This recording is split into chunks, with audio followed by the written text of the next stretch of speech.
भारत की बैनुल-अक़वामी सतह पर एक दफा फिर शदीद तरीन बेइज्जती हुई और भारत को इंटरपोल के जनरल सेक्रेटेरिएट से भागना पड़ा। अस्सलाम वालेकुम दोस्तों, आपसे गुजारिश है कि बगावत टीवी सब्सक्राइब करें और बेल आइकॉन को जरूर क्लिक करें ताकि तमाम वीडियोस आपको बर वक्त मिलती रहे। जब से भारत में मोदी आया है, भारत अकलियतों के लिए जहन्नुम बन चुका है। आए रोज निचली जात के हिंदुओं, ईसाइयों और दीगर मजाहिब के लोगों को निशाना बनाया जा रहा है, मगर मुसलमान तो जैसे इनकी आंखों में कांटे की तरह चुभते हैं। हालांकि हिंदुस्तान तो है ही मुसलमानों का और 1000 साल तक मुसलमानों ने यहाँ पर हुकूमत की है। हिंदुओं को चाहिए कि अंग्रेज को दुआएं दें जो जाते जाते इन कमजरफों को हुकूमत दे गया। अब हुआ यह है कि जब से मोदी सरकार आई है, इसने मशहूर मुबल्लिग और दाई डॉक्टर जाकिर नाइक को तंग करना शुरू कर दिया। इतना तंग किया कि उनको अपना वतन छोड़कर सऊदी अरब शिफ्ट होना पड़ा। मोदी सरकार ने उन पर दहशतगर्दी के प्रचार के इल्जामात लगाए जो कि मुकम्मल तौर पर झूठ और बहतान पर मुश्तमिल हैं। मैं बजाते खुद डॉक्टर जाकिर नाइक के लेक्चर्स 1996 से सुन रहा हूं, लेकिन आज तक मैंने नहीं देखा कि डॉक्टर जाकिर नाइक ने कभी किसी को वायलेंस की तरफ उकसाया हो। बल्कि मुझे याद है कि एक दफा एक शख्स ने सवाल किया कि गुजरात के फसादात में जिन हिंदुओं ने मुसलमानों का कत्ल किया, उनकी औरतों के साथ बुरा सलूक किया, अगर वो कातिल हिंदू सामने आ जाए तो क्या उसको मारना जायज है? तो डॉक्टर जाकिर नाइक ने उसका दो टोक जवाब दिया कि हरगिज नहीं। आप किसी भी शख्स को मावराए अदालत कत्ल नहीं कर सकते। इस तरह आप में और उसमें कोई फर्क नहीं रह जाएगा। आप दुनिया में तो चैन और सुकून पा लेंगे, लेकिन रोजे आखिरत वो कत्ल एक कत्ल के तौर पर ही आपके सामने आएगा। ये इतनी बड़ी बात है कि अगर इससे समझा जाए तो अमन के दाई दीन इस्लाम का सारा फलसफा इस जवाब के अंदर मुज़मिर है।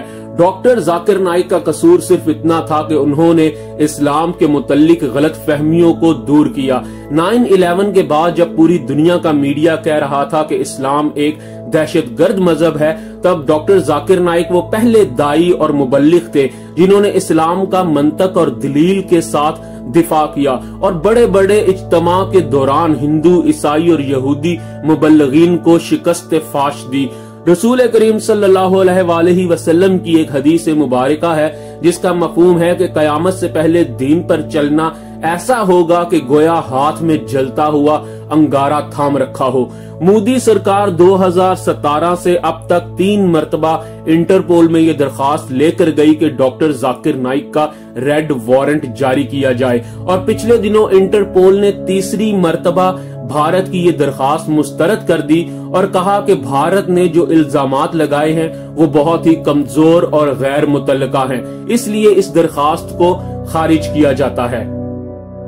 इससे भारत की बैनुल-अक़वामी सतह पर बहुत ही ज्यादा बेइज्जती हुई, क्योंकि सबूत देना भारत का काम है ही नहीं। ये जाहिल इंतहा पसंद सिर्फ इल्जामात लगा सकते हैं। इन्होंने मुंबई अटैक्स का इल्जाम पाकिस्तान पर लगाया, उड़ी का इल्जाम पाकिस्तान पर लगाया, पठानकोट वाकया का इल्जाम पाकिस्तान पर लगाया, फिर पुलवामा अटैक का इल्जाम पाकिस्तान पर लगाया, लेकिन आज तक एक भी सबूत ये लोग फराहम नहीं कर सके। इसके अलावा कई सालों से कह रहे हैं कि दाऊद इब्राहिम पाकिस्तान में है, लेकिन उसका भी आज तक एक सबूत नहीं दे सके।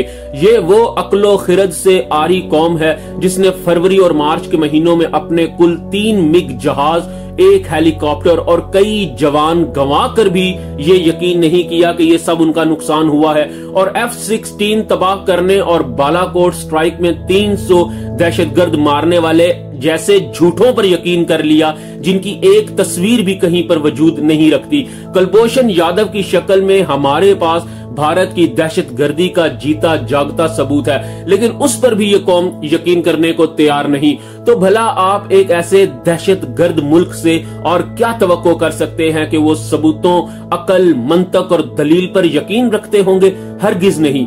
बहरहाल डॉक्टर जाकिर नाइक के मामले पर पूरे आलम इस्लाम को मुबारक हो कि भारत जलील होकर इंटरपोल सेक्रेटेरिएट से निकला है और अल्लाह ताला इस मुजाहिद की उम्र दराज करे ताकि ये हिंदुत्व के फलसफे पर चलने वाले दहशतगर्द हिंदुओं के सीने पर हमेशा मोंग दलता रहे।